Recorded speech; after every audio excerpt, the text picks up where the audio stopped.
So another mini lecture here about how your thoughts are continually shaping the reality that you experience. Your external circumstances are absolutely a reflection of your inner world. And I want to dive into this a little bit more. And I know a lot of this is quite repetitive. And in a sense, it's like I'm saying the same thing over and over and over. But there's a reason for this. Our innate programming tends to be sort of this knee-jerk reaction, this sort of autopilot mode. And until we are digesting the lesson of really changing our thought patterns over and over and over, it doesn't really take root. So that's why I'm going over these concepts in a different way, in a different fashion, and essentially kind of teaching the same thing, but in a multiplicity of different ways. So when we think about our thoughts shaping reality, it's a lot to do with expectation. So if our internal world is full of doubt, negative thoughts about ourselves, negative patterns about what we expect to precipitate in terms of the landscape of our experience, then that is something that we are going to look for. That is what we are going to settle into. And we become expectant of that negative flow of things from our external world flowing outward. Now, in contrast to that, if we have if we have taken the time to cultivate an extremely positive inner world, what happens is that we start to notice possibilities, opportunities. We interact with our external world and the people in our external world differently. So in contrast to, let's say we have a really negative internal dialogue and we're walking into a room or a coffee shop or a restaurant, we would tend to be more reserved. We might think, everybody's staring at me, people don't like me, I'm not one of those people where good things happen to me. We end up, in a booth in a corner on our own. In contrast to if we had a different internal dialogue and positive landscape where we walk into a restaurant or a situation or a party and we just feel like the world is our oyster, that everything is going to open up to us and opportunities are going to be flowing quickly towards our energy. Well, we're going to be chatting people up, we're going to have a positive aura, we're actually going to magnetize all of these wonderful opportunities towards us, because just by way of what we are exuding, that energy. And remember, everything is energy. So when you are projecting a super high vibrational positive energy outward, what ends up happening, and truly this is connected to the quantum field, it's connected to the energy that connects all things, but when we really see it in terms of our experiential plane is when, again, we're interacting with the world around us. And I can really trace this back to some of the previous eras in my lifetime where I found, or I had this internal dialogue going on inside of me where I didn't feel worthy, I didn't feel like I was enough, and I didn't feel capable. So I very much took on that role when I would go anywhere, when I would be out and, in society. I took on that role that, nobody would want to approach me. Nobody would want to talk to me. What did I have of value? Now, some of that comes from inexperience and, being young and just really, truly not knowing yet in life what you have to offer. But as we move, through our lifetime, and as we really practice honing our internal world, everything becomes, extremely positively charged, if that is what we are planting in terms of the seeds in our internal garden. Sorry, that was a bit of a tongue teaser there. So again, our thoughts are truly constantly always shaping our reality. And once we really realize that, we become very, very attuned to paying attention to our thought world. The other thing I really want to highlight is how Our thoughts are so closely connected to how we feel in terms of our health. Our health and our thoughts, even though the traditional material matter-based model suggests that, again, it's just all of these little molecules and compounds and proteins all working together, and what you think doesn't really affect your health. There's the germ model, there's the idea that there can be toxic elements in your environment. But I can tell you through what I have lived that my body has changed over time. And a lot of this has to do with my high vibrational thinking. And I'm going to put this, in context. As I grew my various corporations, by necessity, I had to be functioning almost all of the time. I did not have the option for sick days or off days or not being able to really be functional at that high level. I couldn't take a day off. I couldn't get sick.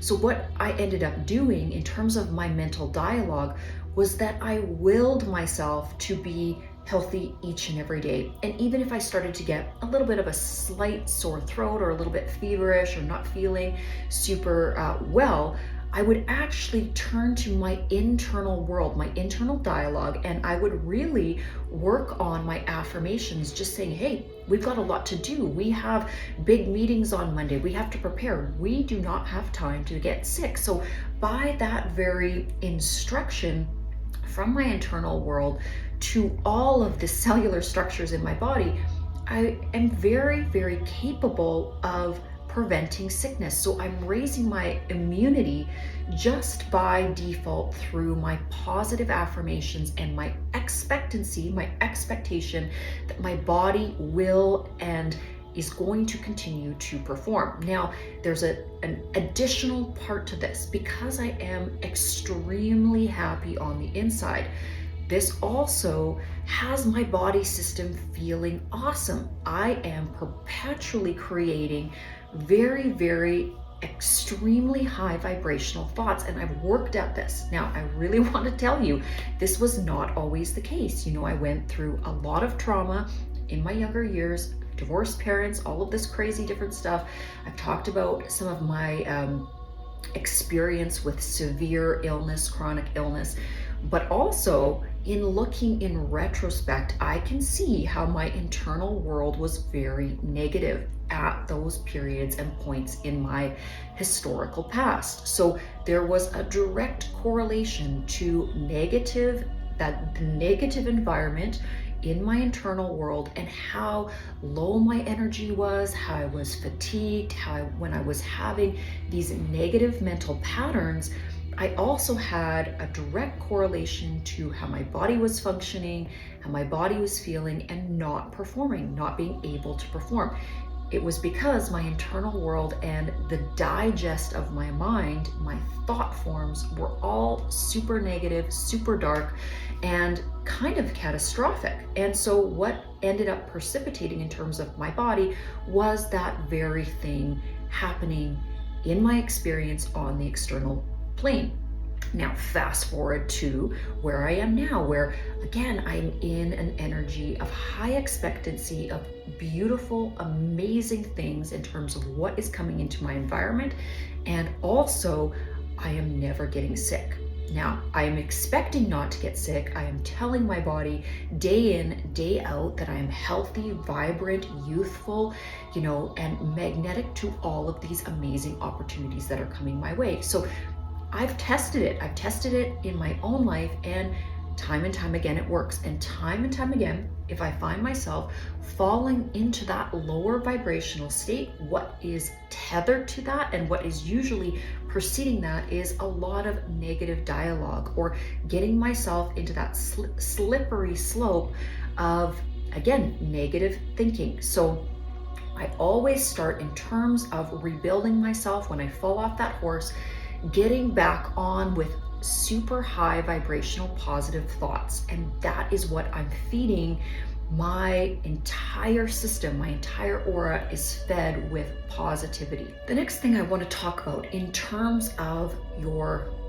environment, the whole thing, your body, your mind, your soul, having purpose and vision is so extremely important. It needs to be a clear purpose and a clear vision, because when our thoughts are scattered and fragmented and we really don't know the direction that we're going, we're very weak in terms of our magnetism. We're very weak in terms of what we are pulling into our own experience in terms of the quantum field. Because again, it's sporadic. There's no coherence in terms of what we are emitting and what we are attracting. So having a very clear purpose and a very clear vision is a very integral part of creating that life and that destiny that you've always dreamed of. So purpose, vision, purpose, vision. Defining that vision for yourself is one of the most beautiful and exciting tasks that you can take on in this lifetime. And that will lead to your purpose. And I'm not saying that you're going to just wake up one morning and know exactly what your purpose or vision is. I certainly didn't. It took a lot of time. It took a lot of building. It took a lot of just doing high vibrational positive actions over and over. And so what do I mean by that? Well, again, I started from what you would consider the bottom. There was a time when I was working at Subway, I was working at Little Caesars Pizza, I was working at the video store, the tanning salon. At one point I had all 4 jobs at once. And what I would do in terms of my output, my dialogue, was just be super grateful. Every single thing that I did, every single task that I did, I made it fun. I was very, very grateful to have these jobs, to be utilizing my skills and not sitting at home, not sure what I was supposed to do with my life. I just jumped into whatever opportunity was in front of me. And I made that opportunity exciting and vibrant and a chance to connect with people. Because even if you are working at a job that you don't see as really high on the totem pole, it's still an opportunity for you to interact with others, make other people smile, make the day of people that are coming into that environment. And that's exactly what I did. I just made it my purpose to interact with the world around me in a really high vibrational way. And as this happened, obviously there's going to be so many different people that are coming into your environment that you are interacting with. And through that, I was actually able to procure a job with a very famous local artist, because one of the jobs that I had, I was sketching, and I am, really passionate about artwork. And I was sitting there doing a portrait sketch while I was helping individuals into the tanning salon. And this artist said, you're fabulous. I would love to have you work with me. And it was just something that was destined to be. I ended up going on to create these beautiful 3-dimensional sculptures, in churches, on ceilings, just this very dynamic, diverse experience that was so beautiful. But the catalyst from that experience was just being myself, using my talents, and being happy in the moment where I was.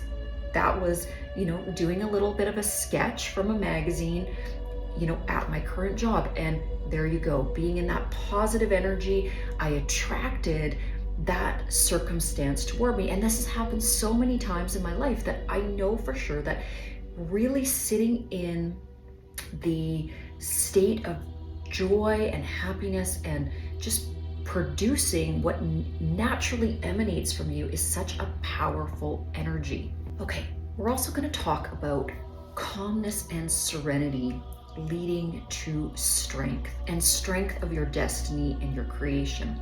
So when you have a calm, controlled mind, you are sending out a signal of peacefulness, of resilience, and just this tranquility.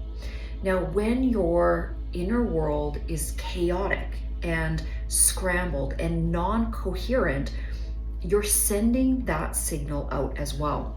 And that's why it's so very important to cultivate this practice of inner calm, where you can be the eye of the storm no matter what is going on, what is transpiring in your external environment. Because having that in your toolkit is so powerful. No matter what the circumstance that you're coming, across, you remain that stable structure. What this also does in terms of opportunities is that in your external world and in society, individuals will always be attracted to that stable, calm force.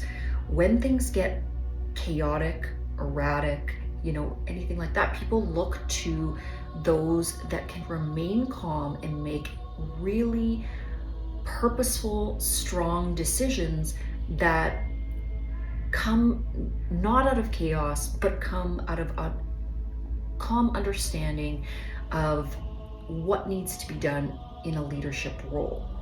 And this is really what builds you in your character into that leader, and that being a leader of your own life, your own household, your own purpose and vision. And oftentimes that purpose and vision will lead to a larger leadership role in society. But first of all, before you take on any of that, you must work on this internal aspect of that thought realm, that thought world of being very calm.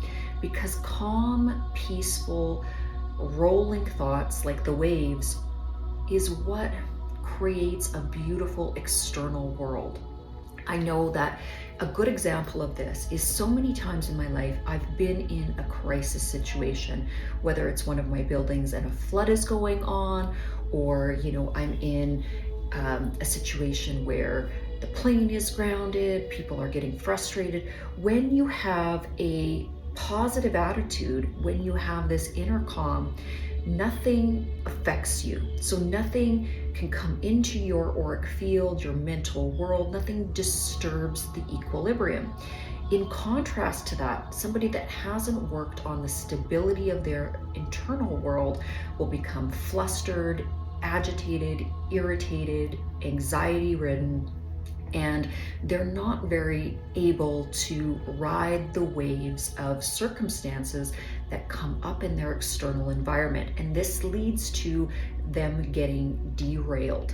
And so when we're derailed from our life, when we are essentially swept away from the different waves of experiential momentum that are coming towards us, we are ineffective at propelling ourselves to that beautiful destiny that we want to create. So part of this puzzle is to center ourselves and really become that calm within the storm, that eye of the storm. And I'm not saying that every day is going to be chaotic and, every day is going to be filled with all sorts of obstacles and trauma. But if you run into a circumstance or a couple of weeks or months that become extremely chaotic, and you have taken the time to balance your inner world, well, now you're ahead of the game, you're on purpose, you're not being swept away from your vision, and you keep that internal calm. And remember what I said in an earlier point about your health, your body's health.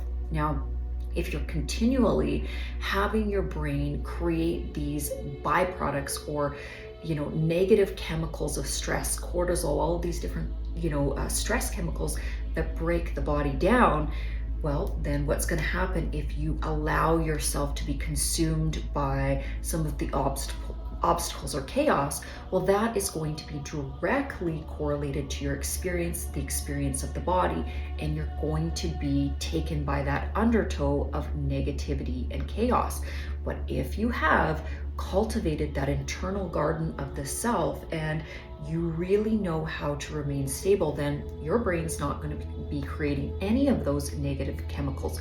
You're going to be continuing to create those high vibrational neurochemicals that align with a healthy immune system and a healthy positive outlook, and you'll remain strong, healthy, and vibrant. So really, I want to round this video out with just reminding you that the daily practice of creating highly charged, highly magnetic, positive thought forms is such a worthy cause in terms of the unfoldment of your entire life.